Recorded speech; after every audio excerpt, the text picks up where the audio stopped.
చూస్ country delight, live better. ఇప్పుడే country delight యాప్ని download చేసుకోండి.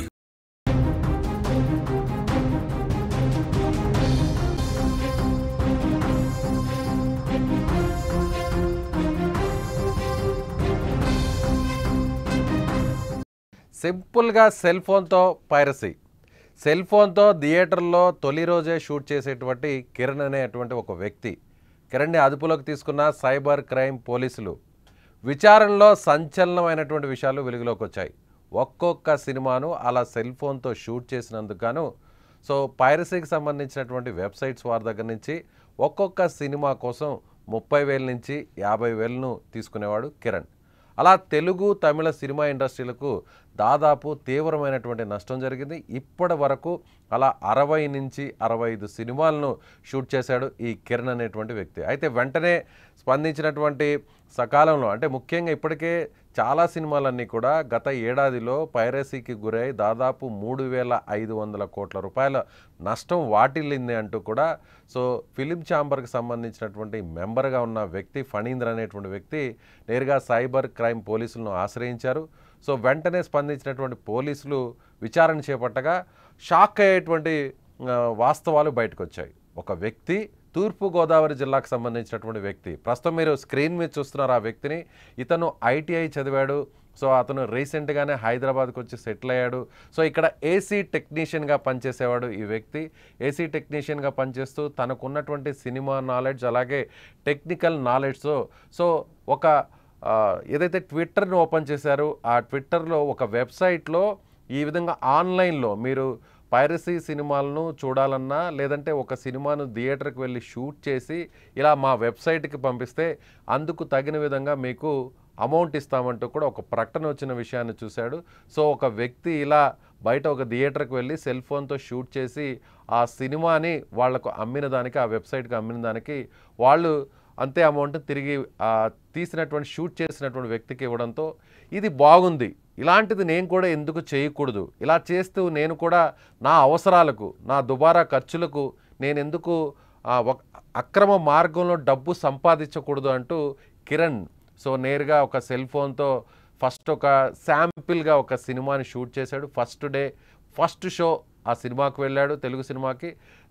ఆ సినిమాని షూట్ చేసిన తర్వాత ఎక్కడైతే ట్విట్టర్లో మమ్మల్ని సంప్రదించండి అంటూ ఒక మెయిల్ ఐడి ఇచ్చారో ఆ మెయిల్ ఐడికి కాంటాక్ట్ చేశాడు, ఒక మెయిల్ చేశాడు. వెంటనే అక్కడి నుంచి ఆ టీం నుంచి రెస్పాన్స్ అయ్యారు. వెంటనే అక్కడి నుంచి మాట్లాడిన తర్వాత మీరు షూట్ చేసిన ఆ సినిమాను మాకు పంపించండి, అప్పుడు మీకు డబ్బు చెల్లిస్తామంటూ అడిగారు. వెంటనే ఇతను షూట్ చేసిన మొబైల్లో షూట్ చేసిన ఆ మూవీని వాళ్ళకి పంపించిన వెంటనే ఆ సినిమాకు సంబంధించి 30,000 నుంచి 40,000 రూపాయలను చెల్లించారు. ఇది చాలా బాగుంది. ఇదే విధంగా ఎవరికి అనుమానం రాకుండా ఇక మీదట తాను సెల్ ఫోన్లో సినిమాలను షూట్ చేసి ఈ విధంగా తమిళనాడులోని ఒక తమిళ్ వెబ్సైట్కి, నేను ఆ వెబ్సైట్ పేర్లు చెప్పట్లేదు ఎందుకంటే మళ్ళీ ఆ వెబ్సైట్ను పేరు చెప్తే అది కూడా ఒక రకంగా ఆ వెబ్సైట్కి ప్రమోషన్గా మారుతుంది కాబట్టి సినిమా ఇండస్ట్రీకి నష్టం వాటిల్లుతుంది కాబట్టి నేను ఆ వెబ్సైట్ పేరు నేను ఇప్పుడు ప్రస్తుతం చెప్పట్లేదు. ఆ వెబ్సైట్ని కాంటాక్ట్ అవుతూ అలా తరచూ కిరణ్ కుమార్ దాదాపుగా 60 నుంచి 65 సినిమాలను, తెలుగు సినిమాలను, తమిళ సినిమాలను ఇక్కడ హైదరాబాద్ నుంచి షూట్ చేసి పంపించేవాడు. ఎవరికి అనుమానం రాకుండా థియేటర్లో ప్రతి సినిమా కూడా ఫస్ట్ డే కొత్త సినిమా రిలీజ్ అయితే ఫస్ట్ డే ఫస్ట్ షో ఎవ్వరికీ అనుమానం రాకుండా టికెట్ని సంపాదిస్తాడు, కొనుగోలు చేస్తాడు. అక్కడ అందరూ ప్రేక్షకుల్లాగే అభిమానులాగే అతను కూడా ఎక్కడైతే సినిమా వ్యూ బాగొస్తుందో ఆ వ్యూకి సంబంధించినటువంటి టికెట్ను బుక్ చేసుకుంటాడు. అలా బుక్ చేసుకున్న తర్వాత సెల్ ఫోన్ను జోబిలో పెట్టుకుంటాడు, ఎవరికి అనుమానం రాకుండా. అలా జోబిలో ఉన్నటువంటి ఆ సెల్ ఫోన్తోనే సినిమా మొత్తం అంతా కూడా రికార్డ్ చేస్తాడు, షూట్ చేస్తాడు. అలా షూట్ చేసిన తర్వాత వచ్చినటువంటి కంటెంట్ని, ఆ వీడియోని వెంటనే టెలిగ్రామ్ ద్వారా ఏదైతే సదరు వెబ్సైట్ ఉందో ఆ వెబ్సైట్ వాళ్ళకి పంపుతారు. అలా ఇప్పటి వరకు కూడా 65 సినిమాలను పైరసీ చేస్తున్నట్లుగా పోలీసులు తెలుసుకున్నారు. గత ఏడాది తెలుగు సినిమా రంగానికి ఇలా పైరసీ ద్వారా దాదాపు 3,500 కోట్ల రూపాయల నష్టం వాటిల్లినట్టుగా సినిమా రంగం అంచనా వేసింది. ఛాంబర్ ఆఫ్ కామర్స్ సంబంధించినటువంటి సభ్యులు నేరుగా సైబర్ క్రైమ్ పోలీసులకే ఈ విషయాన్ని చెప్పారు. సైబర్ క్రైమ్ పోలీసులు విచారణను వేగవంతం చేశారు. కిరణ్ కుమార్ని ఎట్టకేలకు పట్టుకున్నారు. సో సైబర్ క్రైమ్ సంబంధించినటువంటి డీసీపీ కవిత గారు ఏం మాట్లాడారో ఒకసారి ఆ మాటలో విందాం. Anti piracy cell Telangana film chamber of commerce నుంచి మనకు ఒక కంప్లైంట్ వచ్చింది జూన్ 5th రోజు. కొత్తగా రిలీజ్ అయిన మూవీస్ని సినిమా థియేటర్స్లోనే ఫస్ట్ షోలోనే రికార్డ్ చేసి వాటిని డిఫరెంట్ ప్లాట్ఫామ్స్లో అప్లోడ్ చేసి పైరసీకి పాల్పడుతున్నారని చెప్పేసి మనకి కంప్లైంట్ ఇచ్చారు. దీని ద్వారా దాదాపు 3,700 crores నష్టం కలిగింది సినీ ఇండస్ట్రీకి అనేసి మనకి ఇచ్చిన కంప్లైంట్. దీన్ని బేస్ చేసుకుని సైబర్ క్రైమ్ పిఎస్ హైదరాబాద్ సిటీలో కేసు బుక్ చేయడం జరిగింది. 66C and E of IT act sections, అట్లాగే బ్రాడ్కాస్టింగ్ రూల్స్, అట్లాగే సినిమాటోగ్రాఫ్ యాక్ట్ 61A 61B ఇట్లా డిఫరెంట్ సెక్షన్స్ కింద కాపీరైట్ యాక్ట్ ప్రొవిజన్స్ కింద కేసు బుక్ చేశాము. ఇన్వెస్టిగేషన్లో మనకి చాలా షాకింగ్ ఫ్యాక్ట్స్ బయటకు వచ్చినాయి. మనము అక్యూజ్ని ఐడెంటిఫై చేసి అరెస్ట్ చేయడం జరిగింది. ఇతను జానా కిరణ్ కుమార్ అని చెప్పేసి 29 years ఓల్డ్, ఏసీ టెక్నీషియన్ గా పనిచేస్తున్నాడు. ఐటీఏ చదివి ఏసీ టెక్నీషియన్ గా చేస్తూ తనకు వచ్చే జీతం సరిపోవట్లేదు అని చెప్పేసి ఇతను ఇలాంటి యాక్టివిటీస్ చేయడం జరుగుతుంది. సో ఇలా ఒక్కొక్క సినిమాకి 30 నుంచి 40 వేల రూపాయలను ఛార్జ్ చేస్తాడు. అలా వచ్చినటువంటి డబ్బునంతా కూడా క్రిప్టో కరెన్సీ ద్వారా ఇతనికి ట్రాన్స్ఫర్ చేస్తారు ఆ వెబ్సైట్ వాళ్ళు. ఎవరికి కూడా అనుమానం రాకుండా సో క్రిప్టో కరెన్సీ ద్వారా ట్రాన్స్ఫర్ చేస్తే వాటిని నగదు రూపంలో తర్వాత అతను 3 బ్యాంక్ అకౌంట్స్ని ఏర్పాటు చేసుకున్నాడు. ఆ 3 బ్యాంక్ అకౌంట్స్లోకి ఇలా సంపాదించినటువంటి అమౌంట్ అందులోకి ట్రాన్స్ఫర్ చేసి సేవింగ్ చేసుకుంటాడు. అవసరమైనప్పుడు ఆ అకౌంట్స్ ద్వారా మాత్రమే ట్రాన్స్ఫర్ చేస్తుంటాడు ఇతరులకు. అలా పసికట్టి కనిపెట్టారు పోలీసులు. అయితే ముఖ్యంగా ఇక్కడ ఇంకొక విషయాన్ని గమనించాలి. అతను షూట్ చేసేటువంటి మొబైల్ని కేవలం ఈ సినిమా పైరసీకు మాత్రమే వాడేవాడు.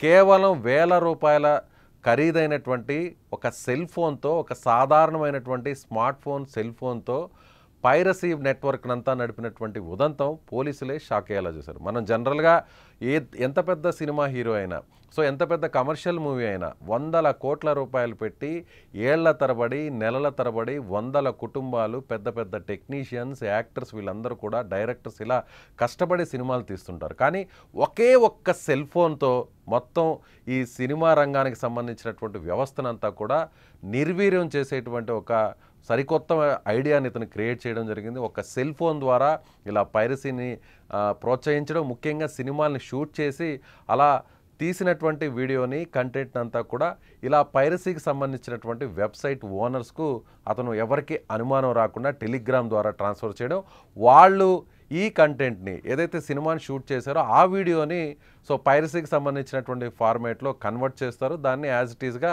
వెబ్సైట్స్లో అందుబాటులో ఉంచుతారు. సో అందరూ కూడా అనుకుంటుంటారు సినిమా రిలీజ్ అయినటువంటి కొన్ని నిమిషాల వ్యవధిలోనే ఇలా పైరసీకి సంబంధించినటువంటి వెబ్సైట్స్లో సినిమాలు రావడం, పెద్ద పెద్ద సినిమాలు కూడా రావడం, అందులోనూ హై క్వాలిటీ హెచ్డి క్వాలిటీతో కూడినటువంటి వీడియోస్, సినిమాలు ఎలా అప్లోడ్ అవుతున్నాయంటూ కూడా అందరూ షాక్ అవుతుంటారు.